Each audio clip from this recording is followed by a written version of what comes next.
तो यहाँ पे भीष्म पितामह कहते हैं, तुम जिस इंसान को, तुम जिस व्यक्ति को, जो तुम जिस मनुष्य को, मनुष्य रूप में तो अभी भगवान को मनुष्य कहा जा सकता है, जिसको तुम अपना मातुलेयम, पहला तो तुम उसको अपना मातुलेयम मानते हो, तुम्हें लगता है वो तुम्हारा कजिन है, तुम्हारा ममेरा भाई है। प्रियम मित्रम, तुम्हें लगता है वो तुम्हारा प्यारा दोस्त है, मित्र मानते हो।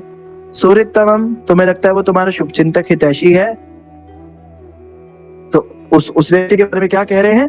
अकरोहो सचिवम दूतम, सचिव कहते हैं मंत्री को, और दूतम होता है दूत। तुमने सिर्फ उसे ये नहीं माना, बल्कि क्या मान लिया? सचिव, अपना मंत्री, अपना दूत। और सौहृदादत अर्थात शुभ कामना से सारथिम, उसको अपना सारथी भी मान लिया। ये क्या है? अथ अकरोहो, ये स्वयं भगवान है। तो पिछले श्लोक में उन्होंने सबसे पहले कहा कि जिसको, जो संसार को मोहित करके रखता है, जिसको जो है ये कौन है? इसको तो वृष्णियों में विचरण करने वाला, गूढ़श्चरति वृष्णिषु, वृष्णियों में ये जो रहता है, वृष्णियों के बीच में रहता है, उनमें पलता है, उनमें बातचीत करता है, ये कौन है? स्वयं नारायण है, आदि नारायण है, ये स्वयं भगवान है। फिर दूसरे श्लोक में बताया शिव जी और कपिल मुनि इत्यादि, ये भी इनकी गूढ़ लीलाओं को जानते हैं, और ये भी इस बात से सहमत है। नारद मुनि इत्यादि, जो मैं बात कह रहा हूं कि परम भगवान है, ये बात से ये भी सहमत है। और आज के श्लोक में कह रहे हैं कि तुम लोग व्यर्थ ही इनको क्या मानते हो? मातुलेयम, अपना मामे का बेट, ममेरा भाई मानते हो। प्रियम मित्रम, अपना अच्छा दोस्त मानते हो। सुहृतमम, तुम्हें लगता है तुम्हारा एक केवल एक शुभ चिंतक है। जैसे होते हैं ना, हमारे रिश्तेदारों में कुछ शुभ चिंतक होते हैं जिनके साथ हमारा विशेष बॉन्ड होता है। कुछ रिश्तेदार होते हैं जो दुख चिंतक होते हैं, जो बड़े मतलब हमें दुखी करने का सोचते रहते हैं, उनका यही चिंतन चलता है इसको कैसे परेशान करें। तो तुम्हें लगता है कि तुम्हारा मात्र एक कोई हितैषी वो है, रिश्तेदार है। और सचिवम दूतम, सचिव माना, इसको मंत्री माना, इसको दूत माना है। सारथिम, सारथी मान के बैठे हो, लेकिन ये क्या है? ये स्वयं भगवान है। अनुवाद देखेंगे, हे राजन, तुमने अज्ञानवशी जिस व्यक्ति को अपना मेरा भाई, अपना अत्यंत प्रिय मित्र, शुभैषी, मंत्री, दूत, उपकारी इत्यादि माना है, वे स्वयं भगवान श्री कृष्ण हैं। तो आप लोग इस प्रकार से मत सोचिए, ये स्वयं भगवान है। हालांकि वो सोचते भी नहीं थे, पांडवों ने कभी नहीं सोचा कि वो कोई उनके भाई हैं या कुछ। राजसूय यज्ञ के समय पे भी भगवान श्री कृष्ण को ही प्रथम पूजा का जो स्थान है वो मिला था। तो पांचों पांडव इस बात को जानते थे। और भगवत गीता में हम देखते हैं 11वें अध्याय में अर्जुन क्षमा मांग रहे हैं भगवान से, कहते मुझे क्षमा कर दीजिए, मैंने आपको कभी हे कृष्ण, हे यादव, हे सखेती ऐसा बोला, लेकिन अब मैं क्या अजानस तब मानम महिम, तुम्हारी महिमा को मैं जानता नहीं था। अजानता तब मानम मध्यम, मैंने क्या कर दिया? हे कृष्ण, हे यादव, हे सखेती। तो आज मैं आपको समझ पाया कि अब तो परम भगवान है, तो मुझे क्षमा कर दीजिए, मेरे पापों को क्षमा कर दीजिए। ऐसा नहीं है कि अर्जुन को पता नहीं था कि श्री कृष्ण परम भगवान है, लेकिन साक्ष्य रस की मर्यादा है कि साक्ष्य रस में अगर सामने वाले को भगवान समझ लिया तो फिर साक्ष्य रस का क्या आनंद। आपको पता लग गया कि आपका मित्र स्वयं भगवान है, तो उसके साथ आप मजाक थोड़ा ना कर पाओगे, फिर उसके साथ बहुत सीरियस रहना पड़ेगा। तो ये सब भगवान की अंतरंगा शक्ति के द्वारा ही होता है, लेकिन भक्त इतने विनम्र होते हैं कि बार बार क्षमा मांगते हैं। और पांचों पांडव कभी भी कोई लिमिट क्रॉस नहीं करते थे भगवान कृष्ण के साथ में, मर्यादा में रहते हुए साक्ष्य रस का आनंद लेते थे।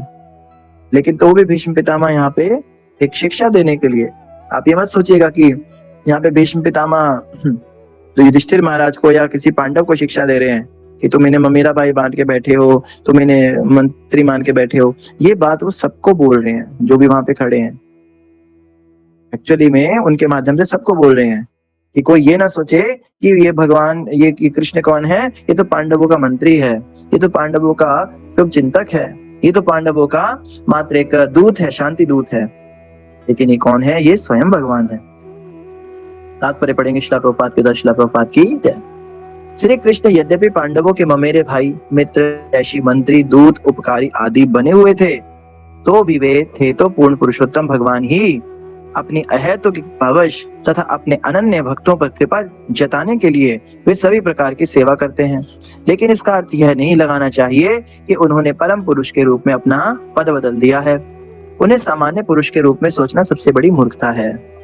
तो प्रभुपाद जी यही समझा रहे हैं कि भगवान कृष्ण इस प्रकार से लीलाएं करते हैं जहां वो मनुष्यवत आचरण करते हैं, जहां वो एक सामान्य व्यक्ति की तरह आचरण करते हैं, जहां वो किसी के भाई बन जाते हैं, किसी के मित्र बन जाते हैं, किसी के मंत्री, किसी के दूत।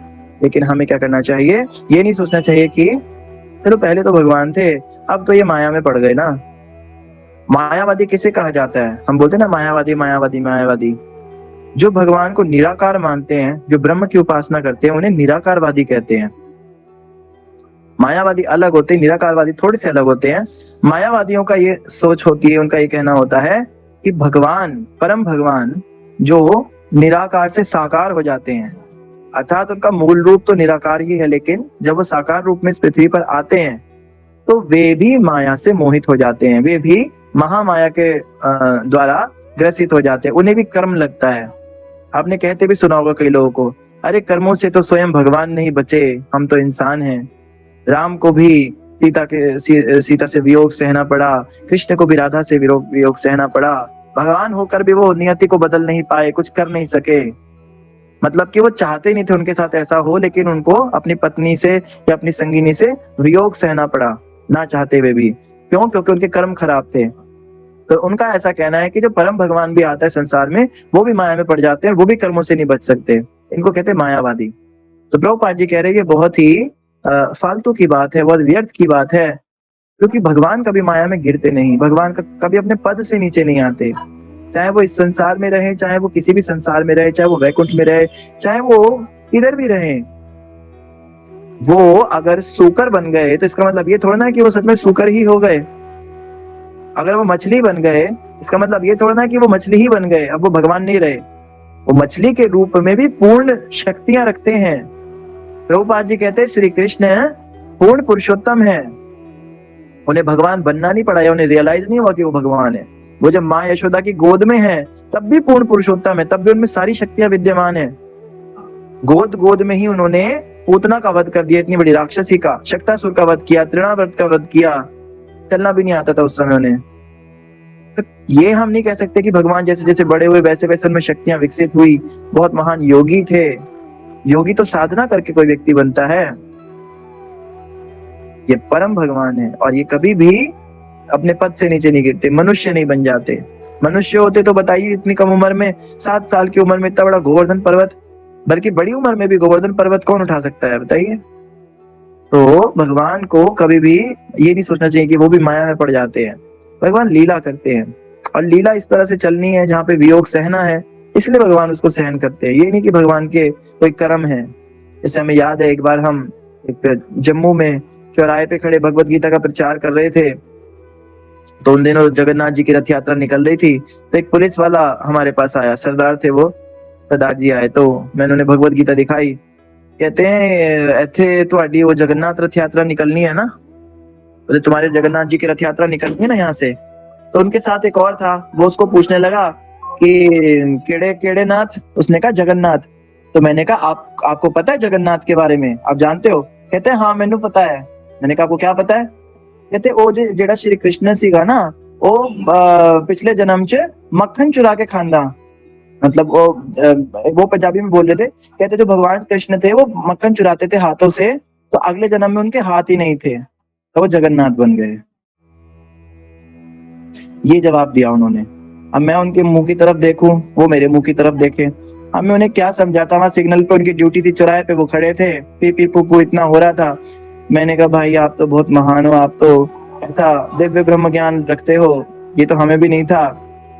तो वो क्या बोलने लगा, फिर वो दिव्य ज्ञान भी देने लगा। असल में परमात्मा भी जब दुनिया में आता है तो वो भी कर्मों से नहीं बच सकता। फिर उसने मुझे फिलॉसफी दी, कर्म से कोई बच नहीं सकता। कर्म जेड़े है ना वो सब तो बड़े है। वो कहता है कर्म ही सबसे बड़े हैं, परमात्मा भी नहीं बच सका, उसके भी हाथ कट गए। तो अब उन्हें क्या बताऊं महाभाव क्या होता है और ब्रजवासियों का विरह क्या होता है। तो कहने का मतलब ये होते हैं मायावादी। इनको लगता है कि भगवान भी कर्मों के अधीन है, भगवान भी जो है माया में पड़ जाते हैं। भगवान माया में पड़ते हैं, लेकिन योग माया में, योग माया समावृता। भगवान गीता में कहते हैं मैं योग माया से अपने आप को आवृत करके रखता हूँ, और योग माया भी मेरी आज्ञा से मुझे मेरी सेवा करती है। अगर वो मुझे बुलाती है तो वो मेरी आज्ञा से बुलाती है।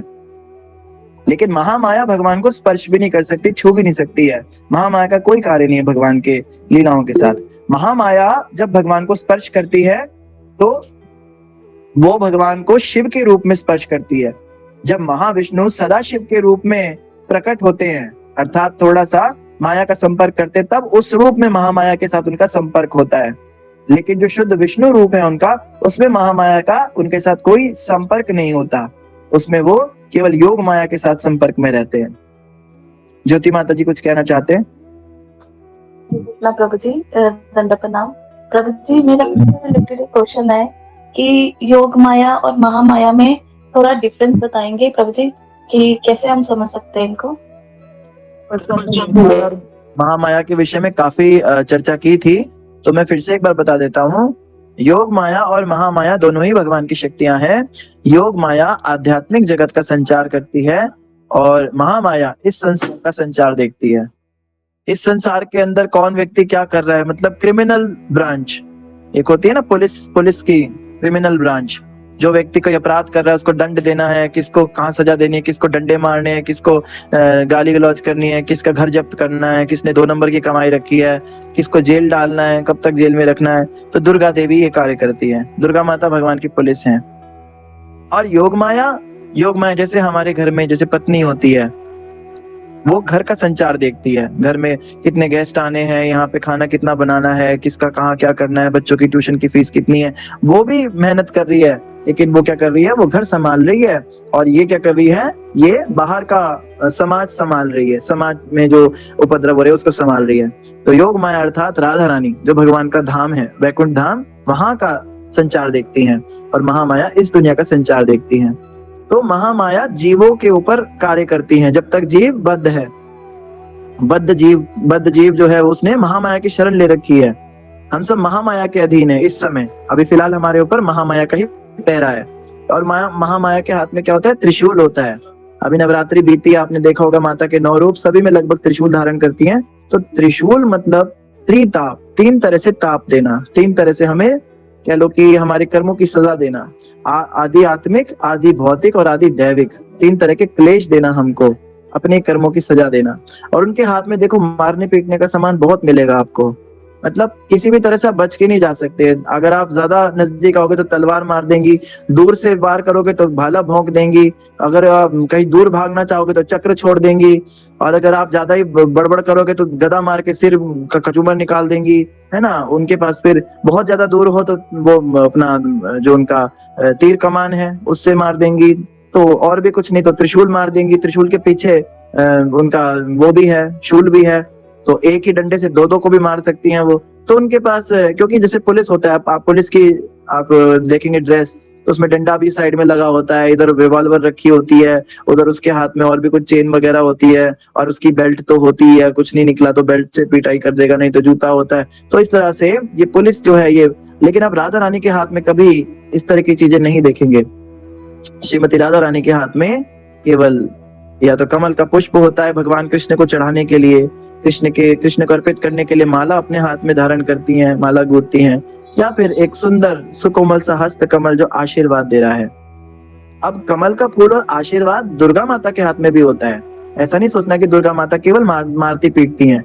जो अच्छे से रहे, नियम से रहे, संसार में गलत काम ना करे, भगवान की भक्ति करे, उसके लिए शंख भी रखती हैं अपने हाथ में। शंख बजाकर वो कहती हैं तुम्हारी विजय का शंख मैं बजाती हूँ, तुम जाओगे भगवान के पास, तुम्हें मैं छोड़ दूंगी, तुम्हें कुछ नहीं कहूंगी, और तुम्हें कोई दूसरा भी कुछ नहीं कह पाएगा। मैं यहाँ पे हूँ ना, जब तक मैं हूँ। पुलिस तो देखो, पुलिस है वो अपराधियों के लिए बुरी है और अच्छे लोगों के लिए अच्छी है। तो दुर्गा देवी जो लोग इस संसार में भोग करना चाहते हैं संसार का, उन लोगों के लिए बुरी है, उनको मारती पीटती है। लेकिन जो इस संसार में अच्छे से रहते हैं, भगवान का भजन भक्ति करते हैं, सब नियम का पालन करते हैं, उनके लिए वो भी आशीर्वाद का शंख बजाती है, उन्हें आशीर्वाद देती है एक हाथ से, और कमल के पुष्प रखती है हाथ में, सौम्य, अर्थात बहुत सौम्य रहती है उनके साथ में। लेकिन श्रीमती राधा रानी मारना पीटना जानती नहीं है, उन्हें तो सिर्फ आशीर्वाद देना ही आता है। कोई अगर अपराधी हो, पापी हो, तापी हो, कैसा भी हो, श्रीमती राधा रानी अपराध नहीं देखती। राधा रानी का हृदय कैसा है? राधा रानी का हृदय एक भोली भाली सी कन्या, एक छोटी सी कन्या 12-13 साल की, और इतनी भोली कि कोई उसके साथ में झूठ बोल दे, उसको धोखा दे दे, उनको पता ही नहीं चलता। और इस बात का बहुत फायदा उठाता है दुनिया का सबसे बड़ा धोखेबाज श्री कृष्णा।